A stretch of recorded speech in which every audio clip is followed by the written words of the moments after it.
बंधुगण एही दुनिया रे प्रत्येक मनुष्यर किछि ना किछि असुविधा एवं दुख निश्चित थाए। एमिति एही दुखर अंत केबे हेबो आसंतु जानिबा श्रीमद् भगवद गीतार एक श्लोकरे कुहा जाइथिबा एक कहानी द्वारा आपनंकु बुझाइबाकु चेष्टा करुछि। विवेक नामरे जने युवक थिले, तांकर पिता माता एक दुर्घटना रे मृत्यु बरण करिथिले। एमिति से एकुटिया होई जाइथिले। से दिने रास्तारे बुलुथिबा बेले एक कुकुर छुआकु एकुटिया देखि ताकु निज पाखरे रखी ताकु पाळिबाकु लागिला एवं दुई जण बहुत खुशीरे रहिले। विवेक सबु दिन ऑफिस रु फेरी कुकुरकु बुलाइबाकु नेउथिला एवं एहा द्वारा से निजर एकुटिया भावकु दूर करुथिला।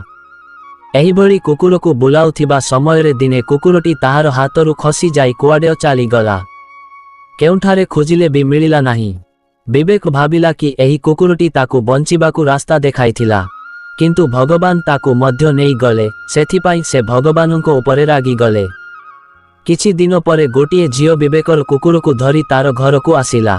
एहा परे विवेक कुकुरकु देखि बहुत खुशी हेला एवं कुकुरकु आनिथिबा झियोकु देखि विवेक ताहा सहित भी बंधुता कला। घटना क्रमे दुहिंको मध्यरे भल पाइबा बढ़ीगला। तापरे विवेक सेही झियोकु विवाह करी शांति रे रहिला एवं भगवानंकु धन्यवाद देई खुशी हेला जे से बहुत भाग्यशाली। एहार किछि दिन परे विवेकर एक पुत्र संतान हेला। क्रमे एही पुत्र बड़ हेबा परे विवेक ताकु दिने स्कूल रु आनिबाकु जाउथिबा बेले दुर्घटना हेला। दुर्घटना रे विवेक तांको पुअर छाती रे आघात लागिथिला एवं से संगे संगे ताकु डाक्तरखाना रे भर्ती कले। एही समय रे पुणी विवेक भगवानंको उपरे रागी कहिला, जीवन रे खुशी थिबा बेले पुणी एक अघटन घटिला। एहा भाबी से बहुत दुखित हेला। एही समय रे डाक्तर तार पुअर छातीर परीक्षा करी विवेक को कहिले, तुमे खुशी खबर जानिबो ना दुख खबर आग जानिबो। विवेक बहुत दुखरे कहिला, आग दुख खबर जानिबाकु कहिला। डाक्तर तांको पुअर छाती परीक्षा करी जानी कहिले जे तुम पुअकु कैंसर होइछि एवं खुशी खबर हेला एही कैंसर सामान्य अछि ओ ताहा खूब शीघ्र भल होई जिवो। एहा परे पुणी विवेक भगवानंकु धन्यवाद देला। दुर्घटना जोगुन तार कैंसर प्रथम चरण रे थिबार से जानी पारिला एवं वर्तमान तांको पुओ भल होई जिवो। सेथिपाई आमे जानी पारंती नाही, जहा ठीक होई थाए ताहा आमकु भूल लागे एवं जहा भूल होई थाए ताहा आमकु ठीक लागे।